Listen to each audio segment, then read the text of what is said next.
더 이상 슈드를 모아가지 않겠다고 설명했던 지난 영상, 감사하게도 많은 분들이 관심을 가져주셨습니다.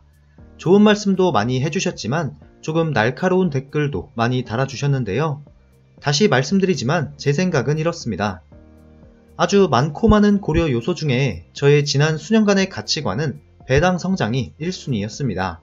사실 2019년 처음 미국 주식을 접할 때는 알트리아나 오메가 헬스케어처럼 고배당만 취급했던 적도 있었습니다. 굳이 우선순위를 매겨보자면 작년까진 이렇게 되어 있었고요. 배당 성장과 적절한 배당률, 역시 슈드만 한 게 없었기 때문에 지난 4년 동안 오로지 슈드만 모아왔었습니다. 그런데 빠른 시일 내에 은퇴를 계획하는 저의 특성상 더 이상 적립식 투자가 어렵습니다. 남은 돈으로 생활을 해나가야 하기 때문에 배당이라는 요소보다 주가의 안정성, 즉 방어력이 최우선순위로 머릿속에 자리잡히게 된 겁니다. 자금이 커진 만큼 보수적으로 변한 건데요. 이 중에 슈드가 배당 성장이 가장 안정적이고 배당률도 가장 좋다고 해도 저는 이제 자가 배당을 해야 되니까 변동성이 더 중요한 요소가 되어버렸기 때문에 저한테 잘 맞는 종목이라고 판단하는 기준이 바뀐 겁니다. 만약 예전처럼 배당 성장이 제1의 가치관이었다면 이런 수익률과 변동성은 별로 고려 대상이 아니었다는 말인 거죠. 제가 은퇴 전략으로 계획하고 있는 자가 배당 전략은 생각보다 오래되었습니다. 어쩌면 우리가 알고 있는 배당 투자보다 더 오래되었을 수도 있는데요. 이미 1980년대부터 자산 배분 포트폴리오라는 게 만들어졌고, 이는 주기적인 리밸런싱을 통해서 자산의 증식 또는 현금 흐름을 창출하는 유명한 투자 기법 중 하나가 되었습니다. 저의 경우 기존의 슈드를 처분하지 않고 배당 성장의 맛을 느끼면서 동시에 자가 배당 전략으로 생활비를 보충해 나가려는 계획을 하고 있습니다. 실제로 이 전략에 대해 버핏의 경우 본인이 운영하는 버크셔 해서웨이처럼 배당금을 지급하지 않는 기업을 선호하고 필요시 매도하여 현금을 마련하면 된다고 설명합니다. 벤저민 그레이엄 또한 마찬가지죠. 필요시 자산을 매도해서 현금을 창출할 수 있다고 얘기합니다. 제가 멘탈이 흔들릴 때마다 반복 재생하는 부유한 책방님의 유튜브 채널 영상들에서도 관련한 내용에 대한 설명이 아주 많이 있습니다. 우리가 알고 있는 이 전략들 전부 배당과 배당 성장에 기인한 것이 아니라 모두 자가 배당 전략을 채택하고 있고요. 수많은 연구 결과로 이미 입증된 바 있는 내용들이기도 합니다. 물론 저 또한 심리적으로 불안하기 때문에 슈드와 같이 일부 배당 성장 포트폴리오를 병행할 예정입니다. 하지만 저 또한 이 자가 배당 전략이 맞지 않는다고 판단되면 언제든 전략을 바꿀 수도 있는데요. 이 대표적인 전략들은 특히 어느 전략보다 변동성이라는 측면에서 최적화되어 있기 때문에 나한테 맞지 않는다면 언제든 커버드콜과 같은 고배당 전략으로 갈아탈 수 있다는 점이 장점이라고 생각합니다. 그렇다면 고배당 전략에서 자가배당 전략으로 갈아타는 건 어떨까요? 커버드콜의 변동성에 대한 검증은 지난 기초지수 데이터의 백테스트를 통해서 알 수 있었죠. 비록 거의 차이가 미미하지만 수익률과 변동성, 모든 측면에서 데일리 상품을 제외하면 슈드 기반의 커버드콜 중 본주보다 방어력이 우수한 종목은 없었습니다. 따라서 고배당 전략에서 자가배당 전략으로 방법을 바꾼다면 효율이 좋지 못하다고 할 수 있겠습니다. 이러나 저러나 오늘의 결론도 지난 영상과 똑같은데요. 나한테 맞는 투자냐 아니냐, 그게 가장 중요하다는 결론이고요. 혹시 생각이 다르시더라도 댓글로 무조건적인 비난은 삼가주셨으면 좋겠습니다. 오늘은 지난 영상에 이어서 제가 슈드의 수량을 더 이상 늘리지 않고 자가배당 전략을 위해 대안으로 생각하는 종목 중 하나인 버크셔 해서웨이에 대해 말씀드려보고자 합니다. 스파이가 상장한 1993년부터 버크셔 해서웨이 A주와 성과를 비교해보면 역시 시장 대비 초과 성과를 보인 버크셔의 모습을 볼 수 있죠. 연평균 수익률 측면에서는 약 3.7%가량 앞서면서도 변동성에서 더 강한 모습을 보여주었습니다. 1993년부터 올해까지 각 해의 수익률을 비교해보면 총 33개의 해를 거치는 동안 버크셔는 시장지수인 스파이보다 22개의 해에서 초과 성과를 보여주고 있는데요. 닷컴 버블 시기 직전 해에 하락폭이 크긴 했지만 큰 타격을 받지 않았던 버크셔의 수익률이었습니다. 하지만 2008년 금융위기의 경우 두 종목 모두 피해갈 수는 없었습니다. 이렇게 버크셔가 시장 대비 초과 성과를 거둘 수 있었던 비결은 다름 아닌 주기적인 리밸런싱과 자산 배분인데요. 정말 수상할이 많지 닷컴 버블이나 금융위기 이전을 보면 현금을 상당히 많이 확보해 놓은 걸 알 수 있습니다. 하지만 화폐 가치가 떨어지니까 현금이 늘어나는 건 당연한 결과죠. 전체 자산 대비 현금의 비중을 보면 늘 15% 내외로 유지 중인 것을 확인해 볼 수 있고요. 현금 외에도 단기 채권의 비중이 23년 대비 24년도에 상당히 늘어난 걸 볼 수 있습니다. 현금과 현금성 자산인 단기채를 합해서 보면 전체 자산 중에 주식 비중은 약 55% 수준을 유지하고 있고요. 내가 버핏보다 자산 배분 더 잘할 수 있는 사람이면 스스로 조정하겠지만 저는 그렇지 않기 때문에 자산 배분까지 해주는 버크셔에 제 돈을 맡기는 게 낫다고 판단한 건데요. 따라서 세계 최고 부자 중 한 명이 리딩해주는 주식인데 솔직히 사지 않을 이유를 찾기가 더 어려웠습니다. 그 입증을 시장 대비 초과 성과로 꾸준히 보여왔던 종목이죠. 하지만 투자에 망설여지는 부분 많이들 공감하실 텐데요. 워렌 버핏의 나이입니다. 이러한 부분이 리스크로 늘 지목되고 있죠.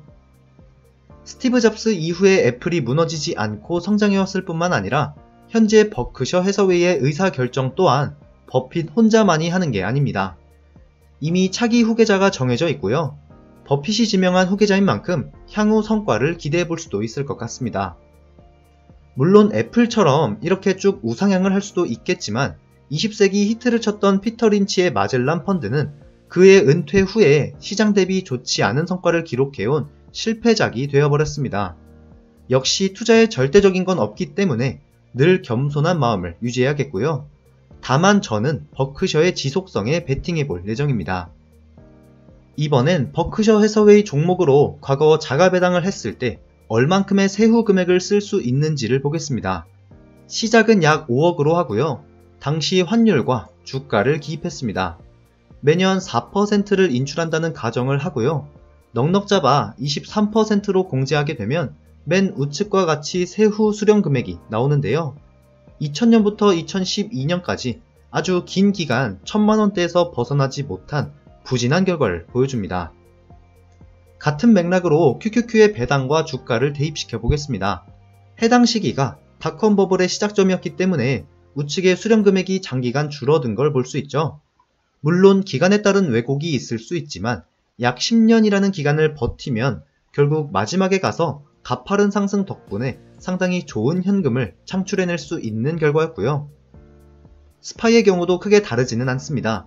닷컴 버블의 타격으로 상당 기간 1000만원대에 머물렀지만 결국 QQQ처럼 나중에 와서는 이를 극복해낸 결과였죠.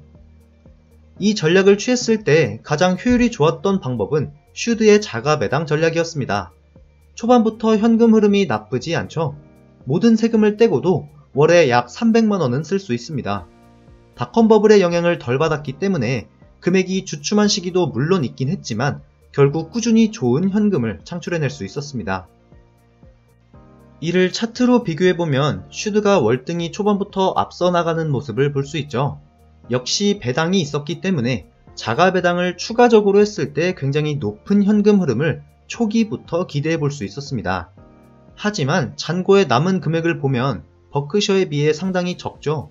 그래도 부정할 수 없는 건 이렇게 해도 슈드가 인플레이션 정도는 이겨낼 수 있는 수치였다는 겁니다. 버크셔의 경우 아직 남아있는 금액이 많으니까 과감하게 슈드의 배당만큼을 추가해서 7%로 올려서 계산을 해봐도 초기의 현금 흐름이나 매년 그 현금 흐름의 상승률, 그리고 남아있는 잔고의 측면까지 모두 슈드보다 좋지 않은 결과를 보여줍니다. 따라서 이 자가 배당 전략은 슈드에게 굉장히 잘 어울리는 전략이라고도 할 수 있겠습니다. 참고로 앞서 보신 슈드의 경우 실제 상장해 있지 않은 종목이었기 때문에 기초 인덱스 지수를 대입한 결과였고요. 따라서 금융위기 시절 배당 삭감이 없었다는 가정을 했습니다. 그렇다면 이번엔 슈드가 실제 상장한 이후로부터 비교해 보겠습니다. 우선 버크셔 해서웨이의 4% 법칙, 우측의 금액을 보면 대체적으로 꾸준히 증가해 왔고요. QQQ의 경우 더욱 드라마틱하죠. 나스닥의 강세장이 있었기 때문에 굉장히 좋은 수치를 보이고 있습니다. 스파이도 굉장히 좋은 결과죠. 버크셔 해서웨이보다 배당률이라는 요소가 하나 더 있기 때문에 시작 금액이 보다 높게 설정되었고요. 그리고 슈드의 4% 자가 배당 법칙까지 모두 우상향했던 기간이었기 때문에 금액의 훼손 없이 정석적으로 성장해온 결과를 보여주고 있습니다. 차트로 비교해보면 슈드가 시작점은 가장 높았지만 QQQ의 가파른 상승이 있었죠. 하지만 성장률이나 잔여 금액 측면에서는 본래 배당을 높게 지급하는 슈드의 특성상 좋지 않은 결과값을 보여주고 있습니다. 이번에도 버크셔를 7%로 가정하게 되면 연평균 성장률 뿐만 아니라 잔여 금액에서 모두 슈드보다 좋은 결과를 보여줍니다. 다만 스파이보다는 좋지 않은 수준이죠. 역시 S&P 500의 지난 10년간의 성과가 상당히 좋았던 결과를 확인할 수 있습니다. 앞서 보신 데이터를 보면 스파이나 슈드가 오히려 버크셔보다 초기 현금 흐름 측면에서 더 좋은 모습을 보여주는 것 같은데요. 그럼에도 불구하고 저는 버크셔라는 종목을 기존 슈드 위주의 포트폴리오에서 추가로 편입할 이유가 있습니다. 2012년부터 TR 성과를 비교해보면 QQQ 외에는 전부 비슷한 흐름을 보이는 것 같은데요. 실제 데이터를 놓고 봐도 버크셔는 슈드보다 수익률이 조금 괜찮은 수준이지만 스파이와 거의 똑같이 움직이고 있습니다. 다만 환율이라는 요소를 추가하게 되면 결코 비슷하다고 보긴 어려운 수치가 됩니다. 특히 변동성 측면에서도 더 좋은 결과값을 보이고 있기 때문인데요.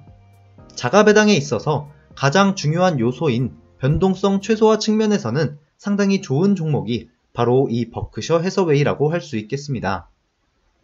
물론 이러한 데이터를 기반으로 했을 때 스파이도 크게 문제는 없지만 버크셔가 보여줬던 승률이 있었기 때문에 저는 이쪽을 선택한 것 뿐이고요.